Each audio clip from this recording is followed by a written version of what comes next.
பாருங்கள் மக்களே, எவ்வளோ பச்சை பசேர்னு இருக்குது. தண்ணி இயற்கையாக மேலே மலையிலேருந்து மட்டுமே பொழியுது. சரியான பருவமழைகள். இது கோதும்பை விளைகிறது.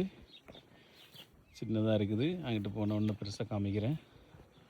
கோதும்பை மலை எல்லாம் பூமியெல்லாம் சரிசமமாக இல்லை.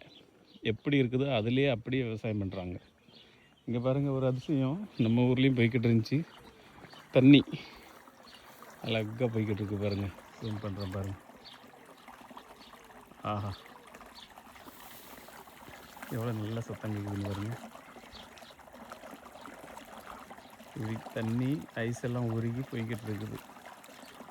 இங்கே பக்கத்துலேயும் அவங்கெல்லாம் விவசாயம் பண்ணுவாங்க. இதுலேருந்து தண்ணியை எடுத்து சின்ன சின்ன அவங்களுக்கு கேரட்டு இதெல்லாம். அங்கே பாருங்கள், எலி கிராஸ் பண்ணும் பார்த்து போங்க சைக்கிள்காரங்க இதெல்லாம் சொல்கிறாங்க.